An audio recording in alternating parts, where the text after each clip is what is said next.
We are going to give a presentation about marijuana law and its intersection with immigration law. So there will be some time for questions at the end of today's presentation. You'll have a chance to unmute yourselves and ask, or you can ask questions in the chat, either to the whole group or to me or one of the other presenters directly. So just know that there will be time for questions. And then we're also going to give a copy of today's presentation to anybody who joined us today via email. So the email that you registered for today with. And then this meeting is also going to be recorded. We are going to stop the recording for the Q&A section, but the bulk of the presentation is going to be recorded. So we're going to do a little bit of an introduction to who we are, our organization, and the specific project that we work on, and the services that we provide. Then we're going to go into actually what is cannabis, what are we talking about today, and why it matters on an immigration level, federal versus state law, what sorts of varieties are legal and illegal, and especially by state. We'll go into a timeline of policy reform in California for marijuana, and then also, of course, the immigration laws and policies related to marijuana possession, distribution, and use. We'll give a list of don'ts to kind of synthesize this and also go through some scenarios. And then at the end, we'll go over how to make an appointment with us and then open for questions. So first things first, before we get into the content of today's presentation, this presentation is not intended to be any direct legal advice for any individual. Everybody's immigration situation, everybody's options are all different. So while we are going to open for questions, please do not ask questions about your own personal situations. So we're only going to be answering questions about the laws and things like that, not individual situations, because those sorts of questions are best suited for a confidential setting with you and your attorney. So again, at the end, we're going to talk about how to schedule an appointment so you will have that opportunity and that space to ask those questions. Also, due to the sensitivity of the material that we're going over today, if you are interested, you can also change your name as like the Zoom participant. If you go to participants at the bottom and then hover over your name and click the button that says more, there will be a spot where you can say rename. And then you can, remove your last name or whatever if you feel you'd be more comfortable asking questions where we can't see your full name. All right, and with that, I'm going to pass it over to Dulce. Okay, so we are CARECEN, and what that is we have a vision and a mission.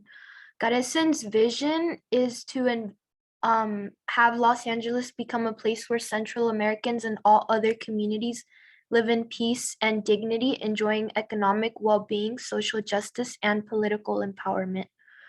CARECEN's mission is to empower Central Americans and all immigrants through defending their human and civil rights while working for social and economic justice and promoting cultural diversity. You can check out our website at carecen-la.org or visit us on Instagram at carecen_LA.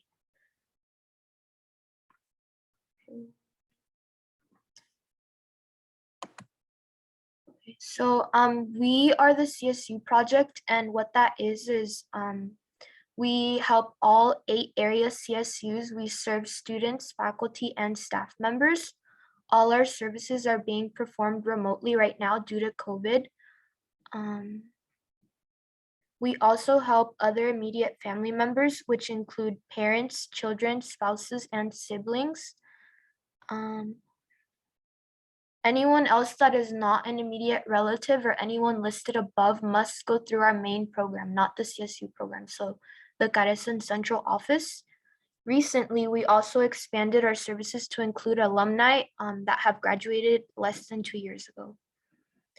This expansion, however, does not include family members of alumni. You can visit the CSU Project's Instagram at carecen_LA_colleges. Some services that the CSU project provides is DACA renewal, family-based petitions, naturalization, SIGIS, special immigrant juvenile status, U visas, VAWA, removal defense, and much more. Keep in mind that we don't provide services for international student visas or employment-based visas. I'll pass it on to Tessa or Stephanie. Thanks, Dulce. So first off, what is cannabis? What are we talking about today? It's important to note that some of the terms we're going to use today are used interchangeably. So cannabis, marijuana, the different spellings, the different statutes we're going to talk about refer to different names, but it's all for the same plant.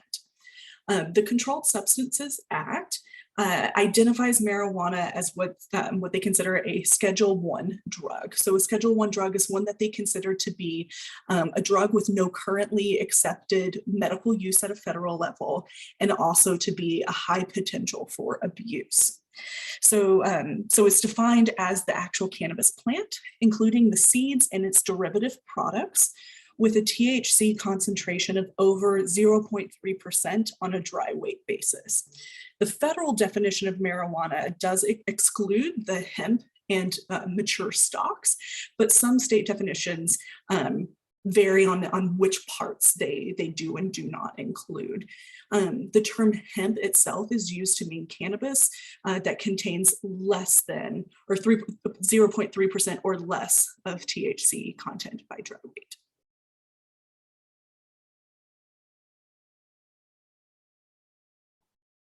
So why do people use it? Of course, everybody that does use marijuana uses it for different reasons. It could be a combination of reasons, but typically we see recreational, medical, cultural, or religious reasons. Ultimately, the decision is yours if you want to use. What we are here to tell you is about the immigration legal consequences for those actions. So, weighing the pros and cons while you understand the legal implications. There are, of course, legal consequences for use, distribution, those sorts of things, and possession. But also everybody's individual story is different, like we mentioned earlier. So if you're somebody who has fatal cancer and that's the only drug that is working for you, that's probably going to be a little bit more important to you than the immigration legal consequences. So we're not here to tell you what to do. We're just here to tell you what to do on an immigration legal status issue. And I'm going to pass it to Stephanie. Thank you, Tessa. Hi, everybody. My name is Stephanie Barrera. I am the staff attorney that serves Cal State Long Beach, and I also do the deportation defense for our program. So I want to let you know that federal law governs immigration. So when you're talking about the legality of marijuana and its usage, you want to make sure that we're looking at the federal law and not state law.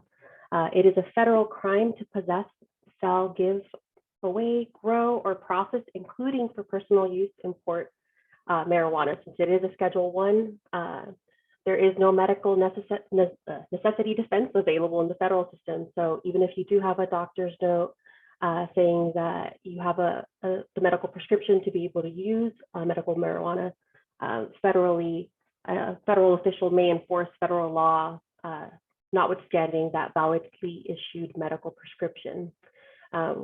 It's important to note that there is no federal jurisdiction requirement.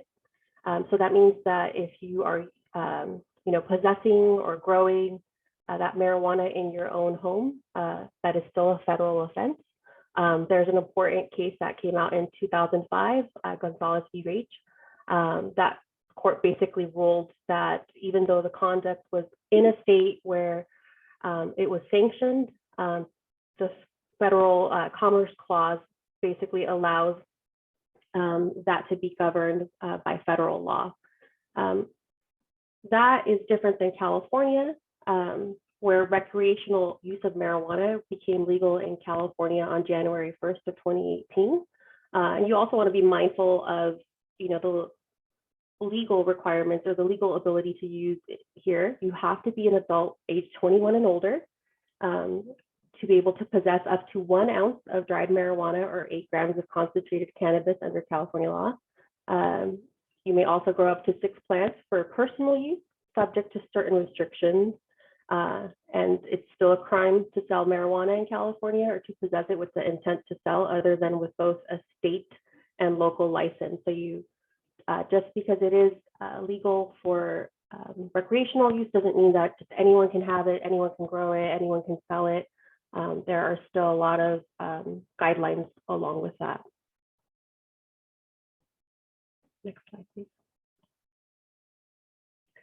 Question that I get asked. Was there a question? Okay. A question that I get asked pretty often is, well, is CBD oil? Again, it depends on the content. If your CBD comes from the marijuana plant, it is illegal. If your CBD contains too much THC, which is more than 0.3%, it is illegal. If CBD comes from a hemp plant with less than 0.3% THC, you can buy it under the federal law, but just make sure that you're aware of what state you're in, because some states still have legal restrictions on the possession of CBD.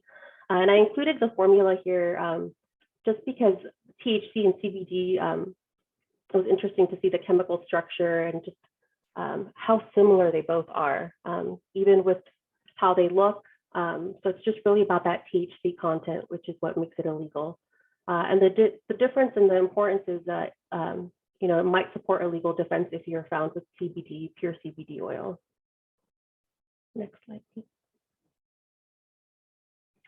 So as of November 2021, here's a map of the United States. 36 states, including the District of Columbia, have legalized medical marijuana. Of these, 18 states and the District of Columbia also legalize recreational marijuana for adults. So if, you know, an individual, a non-citizen who is residing in one of these states might reasonably think that using legal marijuana in accordance to state law will not hurt your immigration status or your prospect of getting immigration status. And unfortunately, that is wrong because, again, as we've iterated, federal law controls, and it's a federal offense to possess marijuana.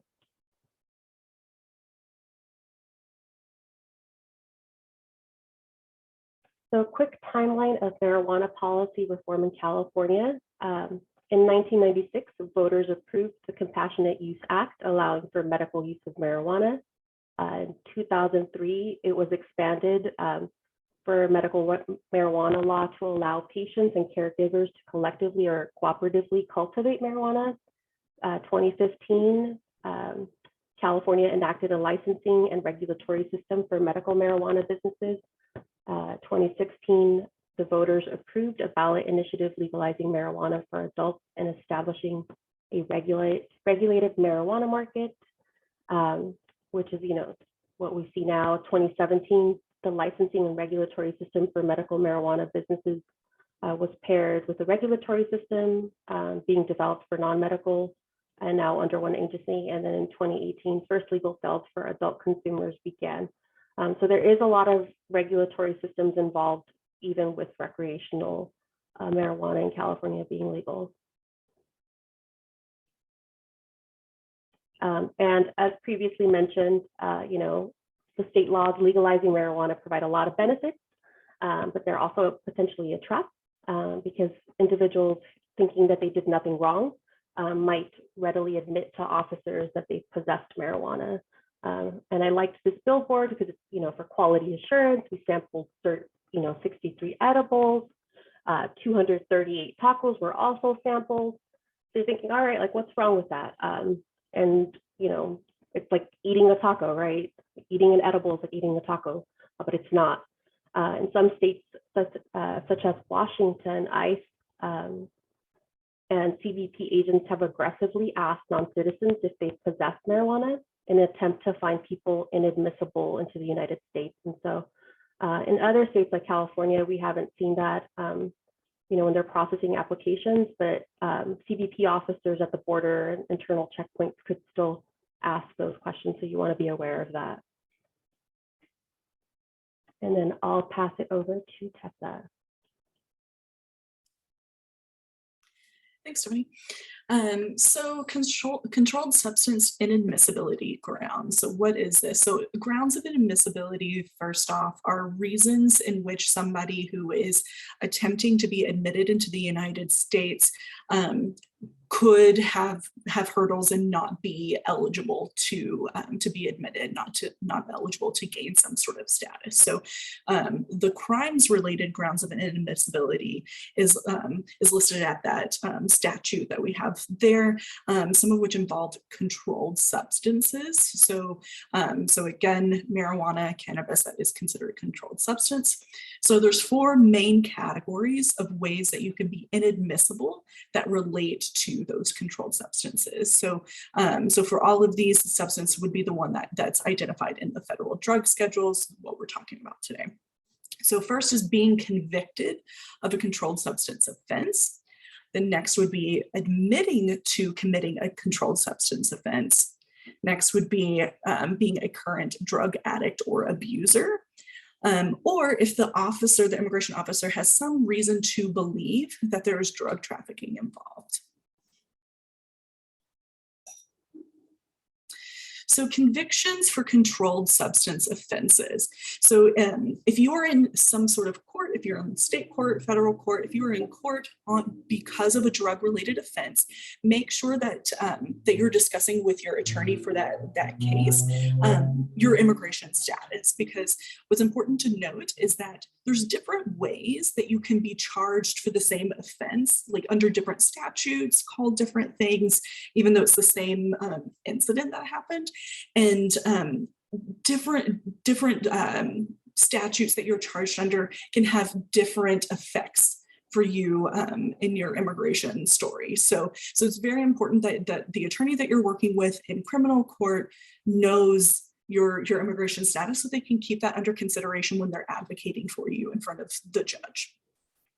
It's also important to know that punishment within the criminal system is, what everybody deals with regardless of your status.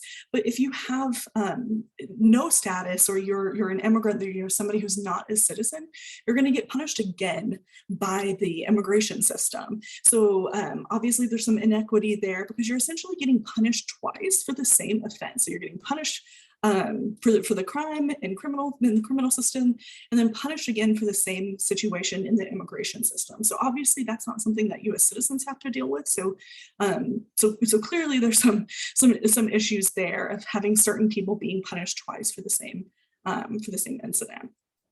So also what's incredibly important to note is that even if you get convicted, you do what you're supposed to do, whatever the judge says, in order to get it expunged, that is actually still going to count as a conviction for immigration purposes. So a lot of people are like, hey, expunged means like wiped away, don't have to talk about it, it never existed.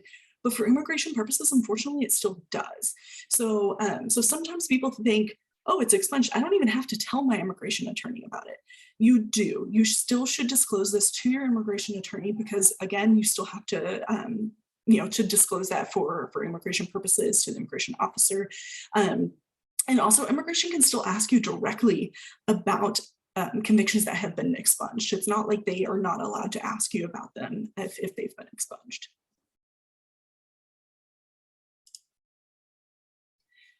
So what is an admission? So somebody who is a non-citizen, if they admit to an immigration official that they have ever possessed or used marijuana, or even worked in the marijuana industry, even if it's a legal business, that person can still face very serious immigration problems. And again, it's important to note that this is true even if you were never convicted of a crime, if you've never been in court over marijuana-related issues, if you've just used it at home, if you were following the state laws, this is still true. So just because you haven't been to court over it, just because you don't have a conviction, does not mean that you cannot have serious immigration consequences. So some examples of evidence of marijuana-related activity that is, of course, not a conviction is your own testimony under oath. And I'll talk a little bit about that more on the next slide. Also, if you have a medical marijuana card, Or even if you have an application for marijuana, medical marijuana card for a child or somebody that you're taking care of, because obviously that shows that you have possession of the marijuana if you're taking care of somebody who is using it for medical reasons.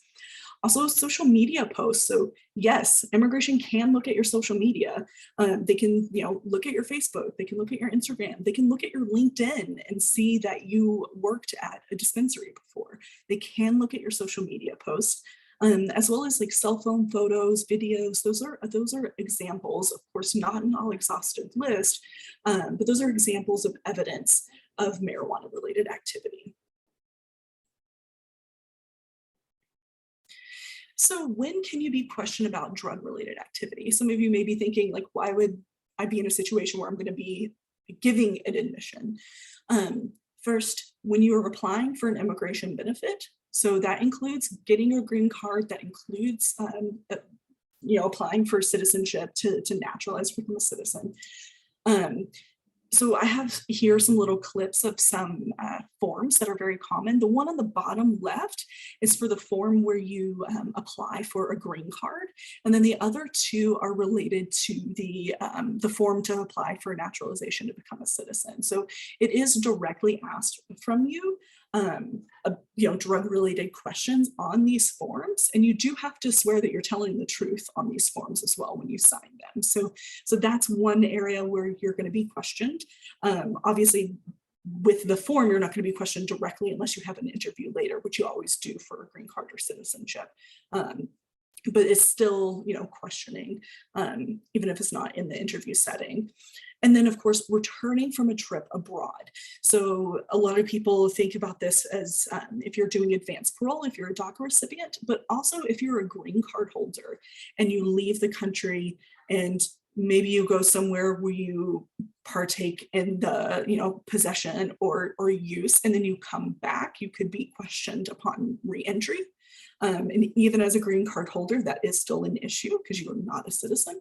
And then also, of course, testifying in any sort of immigration court proceedings, that's when you can be questioned as well.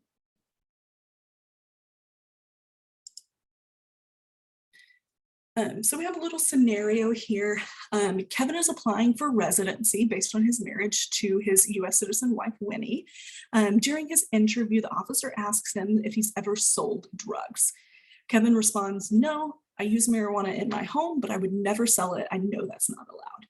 So first off, Kevin's probably feeling pretty comfortable disclosing this information because he's like, hey, it's legal here.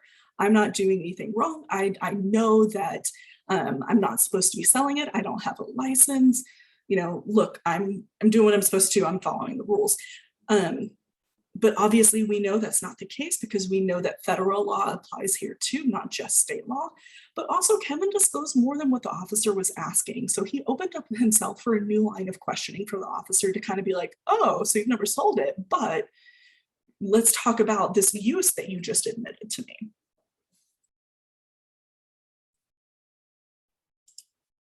All right, and then I'm going to pass it back to Stephanie. Thanks, Tessa. So the cannabis industry is booming. You're talking about an industry that is projected to make about $5 billion next year. As of January 2021, the state has issued 10,000 commercial cannabis licenses.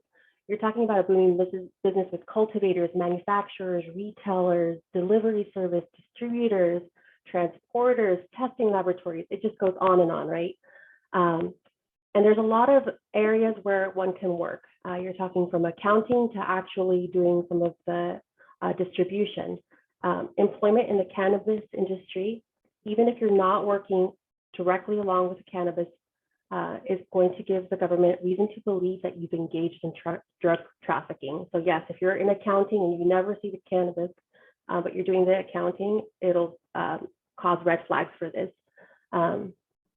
Even the intent to become employed in the industry triggers the national security inadmissibility grounds. It's unlawful contact. So even trying to get into this industry is going to be unlawful conduct.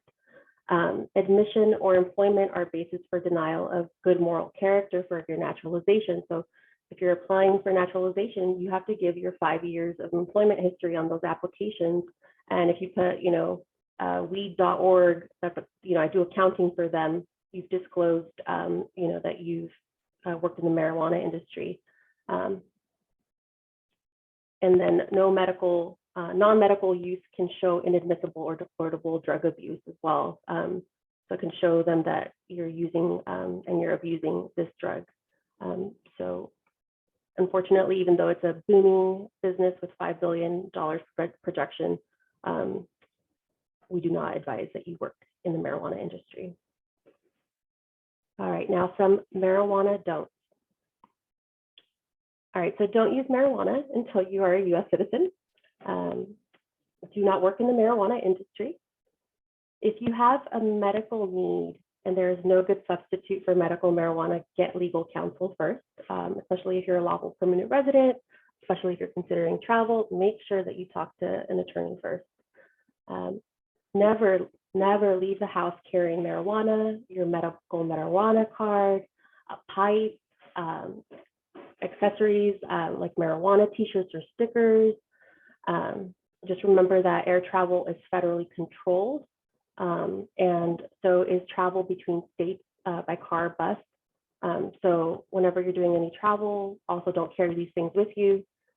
Don't have photos or text about you and marijuana on your phone, your Facebook, your Instagram, anywhere. If you're traveling and you're a DACA student and you're traveling on advanced parole, don't have it on your camera roll. Never discuss marijuana use or possession with any immigration or border official unless you have expert legal advice that this is okay. If an official asks you about marijuana, say that you don't want to talk to them and you want to speak to a lawyer, and you have the right to remain silent. Stay strong once you admit it. You can't take it back. And if you did admit this to a federal officer, make sure that you get legal help quickly. A couple of other don'ts that are not on here. When you're filling out forms for USCIS, you often get asked your email address. Do not put your, Stephanie420@gmail.com.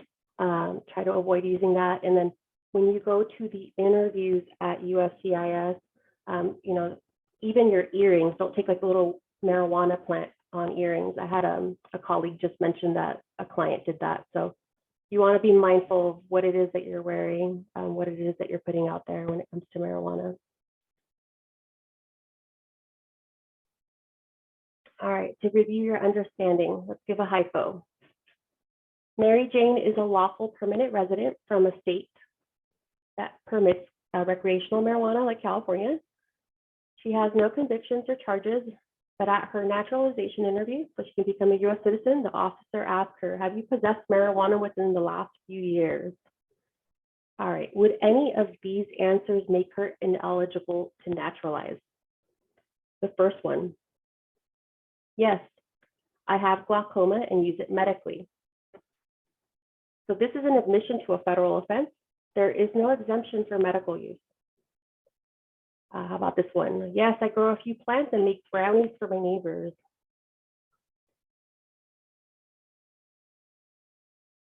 Yes, this is an admission to a federal offense. We also don't know at this point if these gifts are gifts or if they're being sold to the neighbor, so then there's potential for drug trafficking at that point.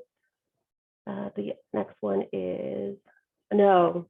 When you work with it all day, you get sick of it.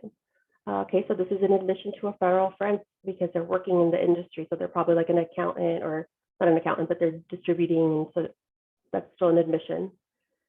I decline to answer on the grounds that it may incriminate me. No, but could look like a red flag to that officer, so you want to be mindful of that, and you want to make sure that you talk to your attorney before you get to that stage. And no, assuming that it is the truth, this is not going to be a red flag for the officer. We want to make sure we're not advising you to lie to the government, because if you get caught lying to the government, there's potential for there to be inadmissibility grounds on fraud, and you don't want to open up that can of worms. And that's it.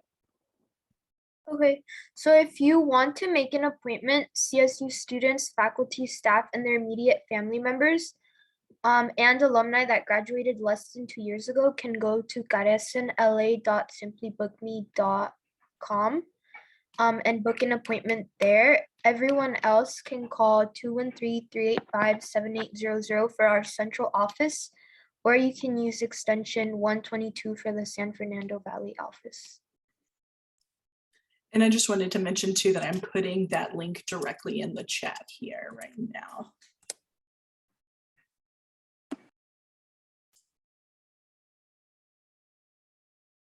And when you go to that page, be sure to check your, to go to your campus. So all the CSUs in the area, if you go to a CSU, then you would click on your exact campus. If you're somebody with a community college, a lot of the community colleges are listed there, but obviously there's a lot of community colleges, so we can't list them all. So if yours isn't listed there, then you would choose the option that says other community college.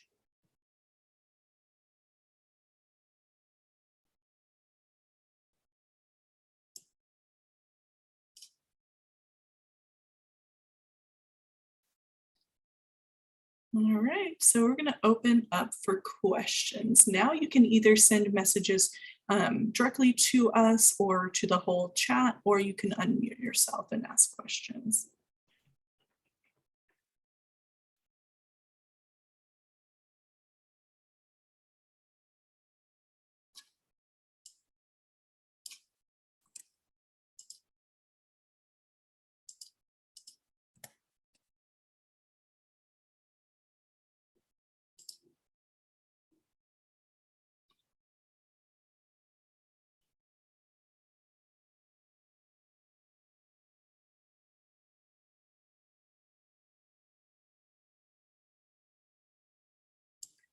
Yeah, that's totally fine. You're more than welcome to take a screenshot of this.